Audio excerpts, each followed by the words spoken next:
Eder. Mac. Pallister. Cara Ritella 59, io, Clarence 56, hai azzeccato. Nelle case di Trieste e dintorni della provincia si trova quello spago di OCE e di OPAGP, marchio di qualità e filiera di provenienza, dal primo all'ultimo centimetro di quei 10 metri.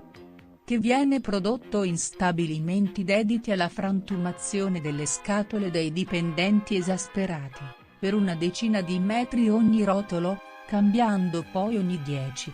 Pena, il licenziamento, la natura merceologica del prodotto?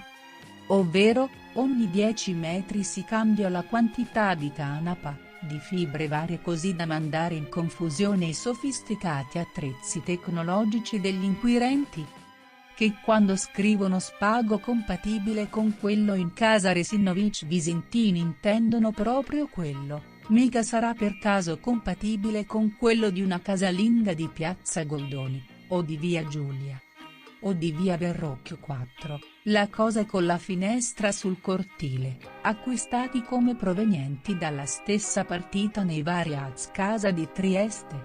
Pensa a te, intuizione la tua geniale?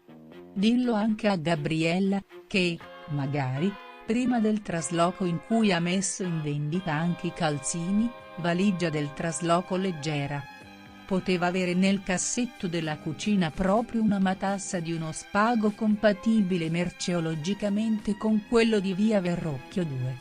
Ma pensa a te, ce l'ho anch'io. Ehi, non dimenticare di iscriverti a questo canale.